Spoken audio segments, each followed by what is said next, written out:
Segundo Reis, capítulo 2, até o verso 14. A palavra de Deus diz: quando estava o Senhor para tomar Elias ao céu por um redemoinho, Elias partiu de Gilgal em companhia de Eliseu. Disse Elias a Eliseu: fica-te aqui, porque o Senhor me enviou a Betel. Respondeu Eliseu: tão certo como vive o Senhor e vive a tua alma, não te deixarei. E assim desceram a Betel. Então os discípulos dos profetas que estavam em Betel saíram ao encontro de Eliseu e lhe disseram: sabes que o Senhor hoje tomará o teu senhor, elevando-o por sobre a tua cabeça? Respondeu ele: também eu o sei, calai-vos. Disse Elias a Eliseu: fica-te aqui, porque o Senhor me enviou a Jericó. Porém ele disse: tão certo como vive o Senhor e vive a tua alma, não te deixarei. E assim foram a Jericó. Então os discípulos dos profetas que estavam em Jericó se chegaram a Eliseu e lhe disseram: sabes que o Senhor hoje tomará o teu senhor, elevando-o por sobre a tua cabeça? Respondeu ele: também eu o sei, calai-vos. Disse-lhe, pois, Elias: fica-te aqui, porque o Senhor me enviou ao Jordão. Mas ele disse: tão certo como vive o Senhor e vive a tua alma, não te deixarei. E assim ambos foram juntos. Foram 50 homens dos discípulos dos profetas e pararam a certa distância deles. Eles ambos pararam junto ao Jordão. Então Elias tomou o seu manto, enrolou e feriu as águas, as quais se dividiram para os dois lados. Passaram ambos em seco. Havendo eles passado, Elias disse a Eliseu: pede-me o que queres que eu te faça antes que seja tomado de ti. Disse Eliseu: peço-te que me toque por herança porção dobrada do teu espírito. Tornou-lhe Elias: dura coisa pediste, todavia, se me vires quando for tomado de ti, assim se te fará. Porém, se não me vires, não se fará. Indo eles andando e falando, eis que um carro de fogo com cavalos de fogo os separou um do outro. Elias subiu ao céu num redemoinho. O que, vendo Eliseu, clamou: meu pai, carros de Israel e seus cavaleiros. E nunca mais o viu. E tomando as suas vestes, rasgou-as em duas partes. Então, levantou o manto que Elias lhe deixara cair e, voltando-se, pôs-se à borda do Jordão. Tomou o manto que Elias lhe deixara cair, feriu as águas e disse: onde está o Senhor, Deus de Elias? Quando feriu ele as águas, elas se dividiram para um e outro lado, e Eliseu passou. Amém. Pai, vem falar conosco pela tua palavra. Nós precisamos ouvir a tua voz essa manhã. Na verdade, precisamos ouvir a tua voz em todos os momentos da nossa vida. Precisamos da tua direção, da unção do teu Espírito falando ao nosso coração, nos mostrando a verdade da tua palavra, nos livrando do erro, do engano, trazendo libertação. Só a tua palavra tem esse poder. E é isso tudo que nós queremos e precisamos, e por isso oramos ao Senhor mais uma vez, te pedindo: fala ao nosso coração aquilo que precisamos ouvir esta manhã. Eu também, Pai, entrego a minha vida em tuas mãos e peço a tua graça, a tua misericórdia, peço a unção do teu Espírito para que ela esteja sobre mim, me capacitando a ministrar tua palavra com poder de quebrar barreiras, para que todos nós possamos receber aquilo que o Senhor deseja falar com cada um. Isso tudo eu te peço em oração com meus irmãos, em nome de Jesus. Amém. Graças a Deus. Podem sentar, irmãos. Amados, aqui está um texto que muitos de nós que conhecemos a Bíblia temos conhecimento dele, um momento de que, em forma de milagre, né, Deus levou Elias, ainda vivo, para o céu, o momento em que ele foi tomado pelo Senhor. Isso aconteceu com Elias, e a gente conhece. É um texto muito impactante, e a partir daquele momento, Eliseu, profeta, que andava sempre com Elias, se torna então o seu substituto. E recebendo ainda, como disse o texto, e ele próprio pediu, uma porção dobrada do Espírito que estava sobre Elias. Um poder ainda maior da parte de Deus sobre a vida de Eliseu. Isso é a história que a gente conhece. Mas há alguns detalhes aqui que eu queria usar como ilustração essa manhã para a nossa reflexão. Porque tudo isso acontece no meio de um redemoinho, né? No meio de um redemoinho, Elias, de forma sobrenatural, é levado ao céu. E tudo que acontece antes, a gente vê aqui uma conversa tensa entre os dois, né? Nessa caminhada. Elias passou por várias cidades, como quem estivesse ali se despedindo, né, dos profetas. Em Jericó, no Jordão, ele foi passando e encontrando as pessoas. E é um momento de muita tensão nessa narrativa. Isso me faz lembrar que a gente também enfrenta momentos de tensão no nosso dia a dia, né? A gente vive momentos de tensão. Nós estamos particularmente aí, praticamente há 2 anos, vivendo momentos de tensão, pandemia, medos, né, e temores que vêm ao coração, pessoas que se foram, gente que nós perdemos e tantas coisas que aconteceram ao longo desse período. E tudo isso é um momento difícil, e parece que não vai acabar, né? Você, quando começa a se animar um pouquinho, está todo mundo vacinado, agora tem a nova variante, quem foi vacinado transmite, e propaga e tal, e parece que então volta tudo a estaca zero. Então esse é um sentimento que muita gente tem e que está contaminando o coração, está minando a vida das pessoas, né? Está desanimando. E Jesus disse que a gente, mesmo passando por aflições, não teria o direito de desanimar. Ele disse, tenham bom ânimo. E a única coisa que pode nos animar, irmãos, eu creio, é a palavra de Deus. Porque a angústia, a tensão dos momentos que a gente vive, elas podem fazer com que nós fiquemos surdos à voz do Senhor. E não venhamos a ouvir a sua palavra, que é a única coisa realmente que pode animar o nosso coração. Não é a palavra de encorajamento de um homem ou de um amigo, mas sim a palavra de Deus. Ela tem o poder de nos encorajar e de nos animar. Então, por esse texto, eu queria fazer aqui uma analogia contigo, para que você perceba que mesmo num momento de tensão como esse, Deus realiza os seus planos. Deus realiza os seus propósitos. Deus abençoa os seus profetas. Mesmo quando há um redemoinho em nossa volta, Deus pode se revelar a nós, mesmo nessas horas. E até digo mais, talvez Ele se revele ainda mais nessas horas. São nos momentos de tempestade que a gente ouve melhor a voz de Deus. Talvez na bonança, quando tudo está calmo, haja um risco da gente não buscar tanto ao Senhor, da gente não procurar ouvir tanto a sua voz. E aí parece que quando o barco balança, a gente se segura e aí acaba clamando ao Senhor. Então, há algumas coisas que acontecem em momentos de tensão que servem para nos dar essa experiência maior com Deus e que acabam redundando num benefício espiritual para a nossa vida. Como eu disse aqui, olhando para o texto, vamos voltar aqui a 2 Reis, capítulo 2, logo no primeiro versículo diz assim, quando estava o Senhor para tomar Elias ao céu por um redemoinho. Elias partiu de Gilgal em companhia de Eliseu. Depois, no verso 11, isto se cumpriu. Indo eles andando e falando, eis que um carro de fogo com cavalos de fogo os separou um do outro, e Elias subiu ao céu num redemoinho. Você já viu um redemoinho? Talvez você tenha visto já na pia, né? Quando a água está descendo. Mas um de vento.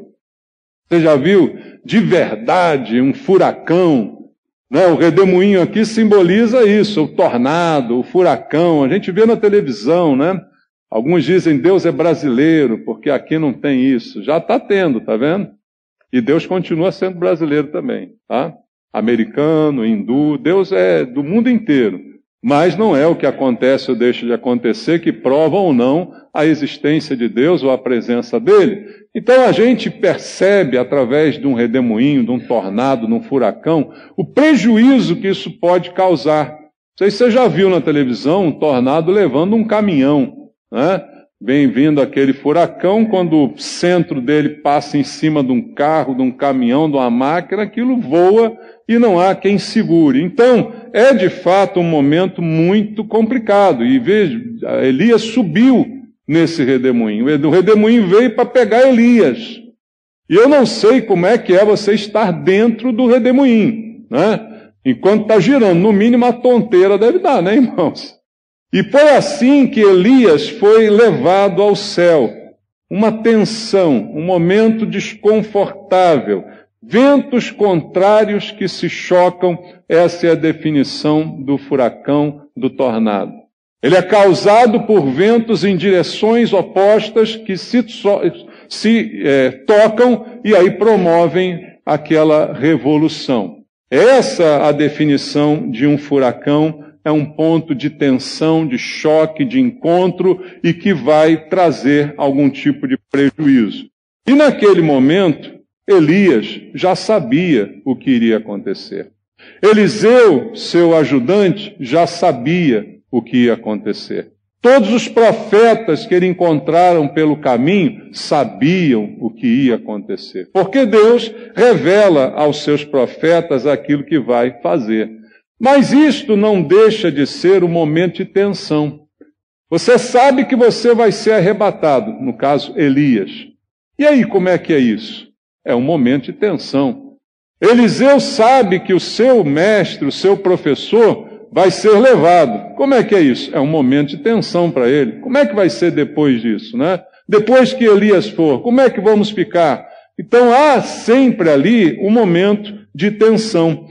E a caminhada deles ali foi bastante tensa. E a gente vê isso no texto. No versículo 3, diz: então os discípulos dos profetas que estavam em Betel saíram ao encontro de Eliseu. Veja, chegam os dois, mas vai todo mundo falar com Eliseu. E dizem para Eliseu assim: olha, você sabe que o Senhor hoje vai levar o teu Senhor? Vai elevá-lo sobre a sua cabeça? E aí Eliseu diz: eu sei. E aí o que ele fala? Calem a boca. Eu sei, não quero conversar sobre isso. Calem a boca.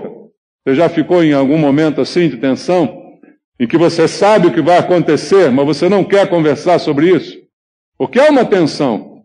Não é que haja uma falta de fé, mas há uma tensão. Você não quer falar sobre esse assunto, não é? É um momento complicado da vida. Você não está querendo jogar a conversa fora. E esse é o sentimento de Eliseu. Veja no versículo 5, eles caminham para outra cidade, aí diz ali: os discípulos dos profetas que estavam agora em Jericó, chegam a Eliseu e fazem a mesma pergunta: você sabe que hoje teu Senhor vai tomar o teu Senhor e vai levá-lo, elevando sobre a sua cabeça? Ele disse: eu sei, calem a boca. Ele não quer mais ouvir sobre isso. Não é o que está escrito aqui? Por quê? Porque ele está tenso. Porque ele está com algum receio no seu coração. Porque aquela conversa de alguma forma o incomoda. Porque as coisas que estão para acontecer são coisas que estão fora do seu controle. Se você soubesse assim: olha, hoje, quando você estiver voltando para casa, depois do culto, vai ter um tornado. O que você faria? Vou ficar aqui na igreja. Seria a primeira decisão. Mas você não tem jeito, você tem que ir, tem que enfrentar. Você vai. Mas você vai preocupado, você vai desconfortável. E assim, amados, os problemas podem nos deixar desconfortáveis. Isso não é questão de fé ou não, mas traz um desconforto. Ninguém tem tanta fé que não tem nenhuma preocupação, nenhum desconforto na vida. Isso não existe. Mas a gente enfrenta, a gente vai até o fim, a gente continua, a gente não foge, né? A gente não evita o tornado, a gente vai na direção dele, mas às vezes não quer conversa, como aconteceu aqui com Eliseu. E ali Deus, então, levou Elias ao céu dessa forma, num redemoinho, na frente de Eliseu, e isso tudo aconteceu. E aí, o que vai decorrer dessa história? O que vai decorrer é que Eliseu vai sair de lá um homem melhor do que chegou. Ele vai sair do encontro com um tornado, com um redemoinho, melhor do que ele entrou. E esse é o propósito de Deus para a nossa vida. Deus não diz que vai evitar que a gente enfrente tornados, redemoinhos, furacões. Mas Deus diz que estará conosco todos os dias, até a consumação dos séculos. Deus diz que estará ao nosso lado em qualquer coisa que a gente enfrentar, mas a gente tem que enfrentar. E o propósito de Deus é que a gente saia dali melhor. Eliseu saiu dali com porção dobrada do espírito de Elias. Esse é o propósito de Deus. É que a prova faça a gente mais forte. É que o redemoinho faça a gente mais resistente. Que o furacão não derrube a nossa casa. Pelo contrário, que ela mostre que os alicerces são firmes. Como disse Jesus, sobre aquelas duas casas, uma construída sobre a rocha, outra sobre a areia. Vieram tempestades, vieram ventos sobre ambas, mas uma não caiu, porque tinha uma base firme sobre a rocha. Então o propósito de Deus é que a gente se fortaleça após o terremoto passar, após o vendaval ir embora, após o redemoinho acabar, a gente vai ter que sair dali melhor do que entrou. E a Bíblia vai mostrar para nós algumas passagens que comprovam isso. Que o fato de eu saber que vou enfrentar um redemoinho, um vendaval, não quer dizer que Deus não estará conosco. Muito pelo contrário, a Bíblia mostra que Deus até fala com a gente quando nós estamos num redemoinho. Eu quero ler contigo o texto em Jó, capítulo 38. Jó se torna mais uma vez um bom exemplo, porque homenzinho que passou por um vendaval desse, hein, irmãos? Ó homem que passou por um furacão, por uma prova, esse tal de Jó. Em Jó capítulo 38, verso 1 está dizendo assim: depois disto, o Senhor, no meio da onde? De um redemoinho, respondeu a Jó. Deus falou com Jó do meio de um redemoinho. E na hora do redemoinho, esse que a gente vê na televisão, você não escuta nada, porque é o vento. Mas Deus pode falar contigo, mesmo quando você não escuta nada desse mundo, você pode escutar a voz de Deus. E Deus falou com Jó através e no meio de um redemoinho. Ainda em Jó capítulo 40, versículo 6, então o Senhor, mais uma vez, no meio de um redemoinho, respondeu a Jó. Deus aparece a Jó no meio de um redemoinho e ele consegue ouvi-lo. Deus fala num redemoinho. Deus fala quando o barco está querendo virar. Jesus, acordado por seus discípulos, repreendeu os ventos, repreendeu a voragem do mar. Então Deus pode falar conosco quando estamos no meio de um redemoinho, porque Ele também se manifesta nestas horas. Deus não é só Deus quando tudo está normal e calmo. Deus também é Deus quando tudo está agitado, quando parece que nada vai dar certo. E ali ele teve com Jó essa experiência. Deus usou esta tensão para falar com Jó, que tinha perdido tudo na sua vida, mas ainda foi capaz de ouvir a voz de Deus. E sabe o que é melhor? Leia Jó 42:5. Olha o que aconteceu. Eu te conhecia só de ouvir, mas agora os meus olhos te veem. Eu conhecia só de ouvir falar do Senhor, mas agora eu tive uma experiência real contigo. Agora eu consigo vê-lo. É muito mais do que eu posso imaginar. E de um redemoinho, por 2 vezes ao menos, ele ouviu Deus falar com ele. Então veja como essa experiência pode ser, de alguma forma, produtiva. Ninguém quer passar pelo que Jó passou, mas o que importa é que, se passar, vai sair melhor. Ninguém quer enfrentar a dificuldade, mas se enfrentar, vai sair melhor. Haverá um ganho. Jó teve ganho, ele disse: eu só tinha uma noção, mas agora eu tenho um conhecimento maior. Então não houve um ganho na vida de Jó? É evidente que houve um ganho. Muitas vezes a tensão acaba fazendo o que não deveria, impede a gente de ouvir Deus, impede a gente de ver Deus, e impede a gente de buscá-lo. Veja, 2 problemas podem acontecer com 2 pessoas diferentes, ou um problema igual pode acontecer com 2 pessoas diferentes, e elas terem reações completamente distintas. Uma pode voltar-se para Deus por causa daquele problema, e outra pode correr de Deus por causa do mesmo problema. Quem é você nessa história? Quem somos nós nessa história? Os problemas nos afastam de Deus ou nos aproximam dele?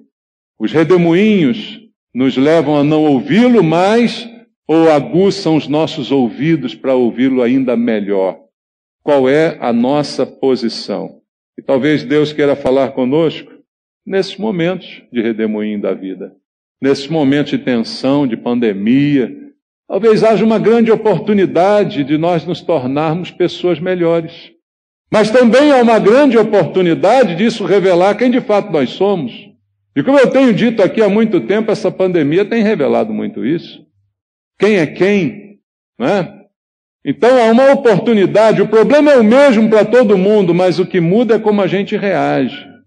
Então eu posso aproveitar para ouvir a voz de Deus e então ter um conhecimento ainda mais profundo dele, ou posso aproveitar para dizer não quero mais ouvi-lo, já que ele permitiu que tudo isso tenha acontecido.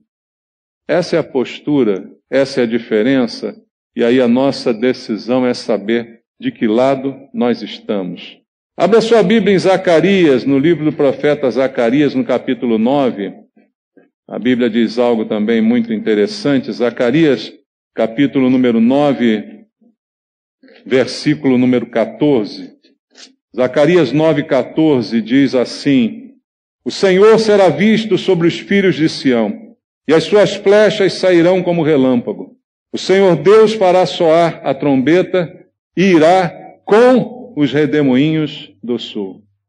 Zacarias também, na sua visão, diz que Deus se manifesta com os redemoinhos.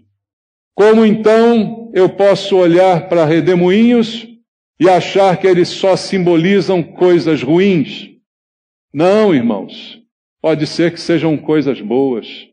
Pode ser que seja a presença de Deus se manifestando a mim. Nós temos a tendência de logo taxar as coisas, né? Do diabo, chega lá. Não. Às vezes é Deus. Às vezes é Deus ensinando, às vezes é Deus tratando, é Deus me melhorando. Deus querendo que eu saia apenas do conhecimento por ouvir falar para uma experiência pessoal com Ele. Então, Deus se manifesta, Deus se mostra, se revela, como diz aqui Zacarias, no redemoinho. Como Rei, como Libertador, como Senhor, como aquele que é dono de todas as coisas. E os discípulos ficaram impressionados. Quem é este que até o vento e o mar lhe obedecem? Quem é este que domina sobre o vento, que domina sobre o mar? Quem é esse que tem poder sobre toda e qualquer dificuldade? Esse é aquele que se mostra presente, mesmo quando tem um redemoinho, um furacão na sua vida. Mesmo quando você está no olho do furacão, rodopiando igual um peão sem saber para onde ir. Porque esse Deus que a gente serve é aquele que transforma a tragédia em bênção. É aquele que transforma o mal em bem. É aquele que tem poder para mudar tudo. O que eu preciso é ter um conhecimento mais profundo dele. Ter uma visão melhor dele. Ora, se há dificuldades, ore a Deus. Ele se manifesta nas dificuldades. A Bíblia diz, ele é socorro bem presente. Aonde? Nas tribulações. Não diz que ele é socorro bem presente nas festas, embora também esteja presente nelas. Deus está na festa da sua vida. Mas Deus também está no dia do seu choro. Deus está no dia da sua vitória, mas Deus está no dia da sua derrota. Deus está no dia que você está alegre, mas também está no dia que você está deprimido. Deus está presente em todos os momentos e pode se manifestar da forma que quiser. Mas uma coisa também o texto de Jó nos ensina, eu quero voltar a Jó, e agora no versículo 6, logo depois que ele falou que conhecia só de ouvir, mas agora os olhos te veem, olha o que ele disse: por isso me abomino e me arrependo no pó e na cinza. Quando você olha para Jó e vê o que ele passou, a gente tem a tendência, aliás, a tendência que hoje está no mundo como um câncer, que se chama vitimismo. Fazer as pessoas de vítima. Todo mundo adora ser vítima, né? É a moda do momento. É o movimento esquerdista, adora vitimizar as pessoas. Você é vítima pela sua cor, você é vítima pela sua condição social, você é vítima pelas oportunidades que você teve, você é a vítima do mundo, né? E a gente olha para Jó e diz, coitado de Jó. Você já olhou para Jó e disse, coitado? Pode confessar. Leu a história de Jó e falou, caramba, coitado de Jó. perdeu todos os filhos, perdeu todos os bens, perdeu toda a saúde. O que mais tinha Jó para perder? Só não perdeu a mulher. O resto ele perdeu tudo. E aí você diz, coitado de Jó. Mas no fim da história de Jó, você vê Jó quebrantado, se arrependendo. Ora, uma vítima precisa se arrepender? Esse é o grande problema das ideologias de hoje, que vitimiza as pessoas. A culpa histórica, a dívida histórica, como está na moda, transforma todo mundo em vítima. A vítima não precisa se arrepender. Todos nós igualmente precisamos de arrependimento. Todos nós. E aí o que Jó diz no texto que lemos, eu me abomino e me arrependo no pó e na cinza. Do que ele está falando? Ele se arrepende de quanto ele poderia ter conhecido ainda mais e não conheceu. E que foi preciso uma experiência dessa para que ele então conhecesse de verdade. E não apenas na teoria, mas na prática. Eu ouvia falar, mas agora eu vejo. E isso gerou nele um arrependimento. Em outras palavras, gerou nele um quebrantamento. E esse é outro poder que o redemoinho tem, que a vendaval tem, que o furacão tem, que a tempestade tem, é gerar em nós quebrantamento. E a Bíblia sabe, Deus sabe o quanto nós precisamos ser quebrantados. Só o Senhor sabe o quanto nós necessitamos de quebrantamento. Até porque a Bíblia diz lá no Salmo 51 que Deus não resiste a um coração quebrantado. E o que é necessário para impressionar Deus não é o nosso orgulho nem a nossa altivez. Pelo contrário, isso repele Deus da gente. Mas o que faz Deus se aproximar de nós é o nosso quebrantamento. É o coração quebrantado e contrito que o Senhor não despreza, como diz a Bíblia. E Jó foi levado ao quebrantamento. Através de uma experiência ruim na sua vida, através de uma tensão, de uma fraqueza, de uma incapacidade, de um reconhecimento de tudo isso, ele foi quebrantado por essa experiência.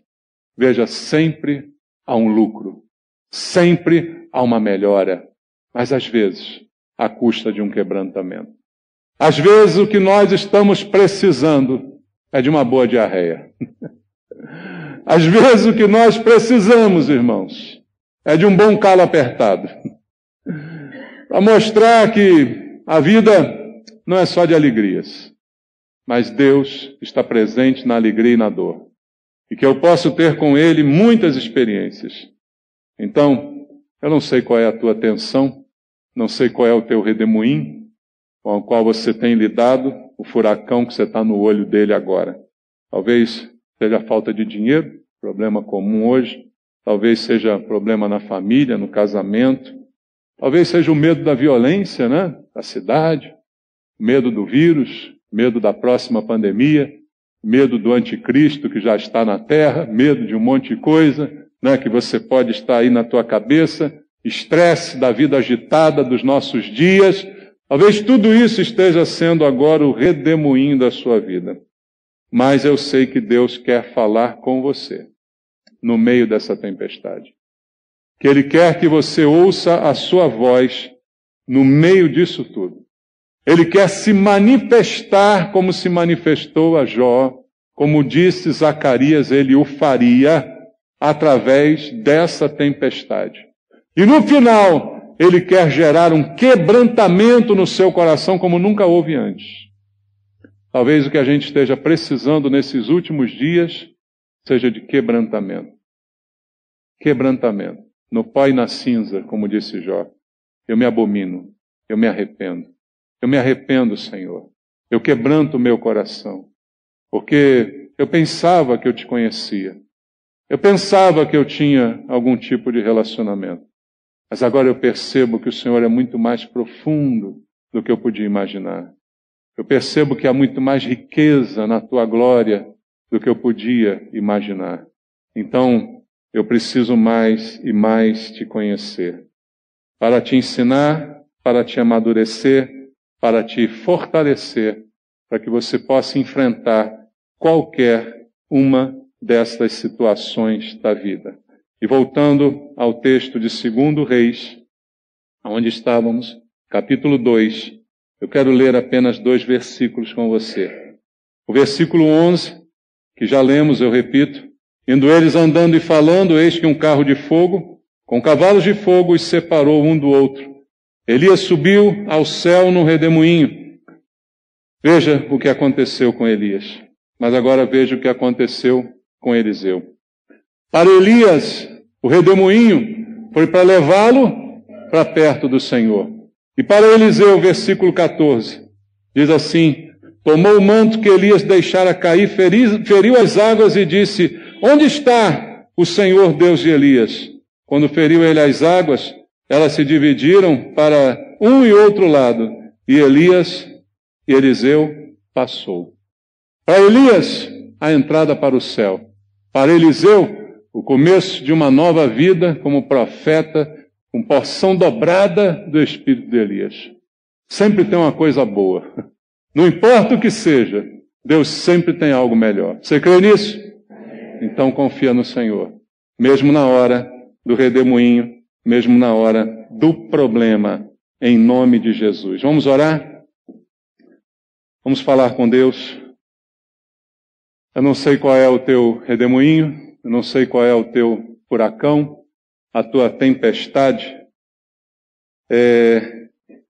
Eu tinha pedido ao grupo de louvor uma música, mas eu queria cantar outra que não está no inário, vocês vão se virar aí para me seguir, tá bom? Mas eu queria antes orar com você. Se você está nesse redemoinho, se é você que está nesse furacão, Deus quer falar contigo. Deus quer transformar a sua vida. Vem aqui orar comigo. Vem aqui mostrar que você quer conhecer mais do Senhor.